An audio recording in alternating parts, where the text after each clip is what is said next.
Tum thayyibatikum fi hayatikumud dunya. Allah itu mengkritik satu komunitas kaum yang zaman di dunia menghabiskan semua kenikmatan. Maka kita tidak perlu syukuran besar-besaran. Jangan-jangan jatah kita di akhirat kita habiskan di dunia. Habtum thayyibatikum fi hayatikumud. Semudah itu. Semudah itu ulama. Rasulullah pernah dahar, pernah makan. Makan karena 3 hari gak makan.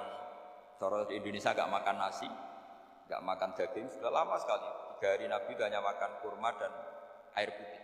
Pernah Nabi gak makan roti sampai 3 hari. Kalau Indonesia mungkin gak makan nasi. Di hari ketiga, ada sahabat yang berbaik hati, Nabi disembelihkan kambing, dipotongkan kambing, Nabi disuruh dahar.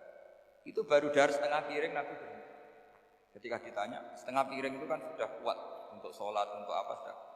Ditanya, ya Rasulullah kenapa berhenti? Bukankah engkau tidak makan ini 3 hari? Nabi menjawab, walatus alumna yauma idzin anin naim. Semua nikmat yang saya rasakan nanti ada pertanggungjawabannya. Makanya saya tidak ingin banyak. Wah itu kalau diterapkan di sini enggak populer. Makanya saya tahu gayanya ngaji Quran itu enggak siap dengan konsep-konsep Quran itu. Jadi segampang itu orang.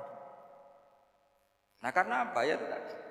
Mereka tahu asbabun nuzul Quran itu diturunkan dalam konteks apa, lafaz ini arahnya kayak apa, mutlak muqayyadnya kayak apa, muhkam mutasabihnya kayak apa, nasah mansuhnya kayak apa. Nah sedikit saya cerita ini mungkin contoh terakhir, supaya agak lama-lama nanti bingung kalau lama. Yang bingung ya saya, bingung cara memahamkan. Jadi kalau guru itu kan bingung cara memahamkan, kalau murid bingung cara memahami. Gak tahu tingkat kebingungannya sama. Kalau guru itu bingung cara memahamkan. Kalau murid bingung cara. Jadi ini pertemuan 2 kelompok bingung. Yang satu bingung cara memahamkan, yang satu bingung cara. Kalau orang ekstremis bingung cara merusak suasana. Nah, itu gak bener. Ada loh. Rasulullah itu nabi. Itu paling pusing yang ngadepi orang-orang yang ekstrem. Karena apa? Cara berpikir itu lompatannya itu enggak tertib. Jadi Nabi itu cara berpikir itu kecerdasan nubuah. Sementara orang ekstrem cara berpikir itu kecerdasan nafsu, bukan kecerdasan manusia. Kalau manusia masih baik nafsu. Misalnya begini, kalau dalam tradisi nubuah itu, saya dengan Pak Anu berteman lama, mulai tahun 2000 berapa. Itu kalau Pak Anu bertamu ke saya, harusnya tidak usah tak kasih makan, karena sudah dekat. Tapi kalau kenalan baru itu dikasih makan, disangoni. Jadi Nabi itu perilakunya agak unik. Akhirnya ada orang yang cara berpikir itu dangkal. Ya Rasulullah ini tidak fair. Yang iman lama tidak diservis, yang iman baru diservis. Cara berpikir Nabi begini. Orang Ansor itu kan sering memberi Nabi. Perjuangannya Nabi ditopang orang apa? Ansor. Donatur lah, kira-kira orang Ansor itu donatur. Donatur itu keren. Karena donatur itu artinya al-yadul ulya khairun minal yadis. Sehingga ketika Nabi sudah menguasai negara, menguasai Mekah, Madinah, sudah futuhat, itu orang Ansar tetap enggak diservis.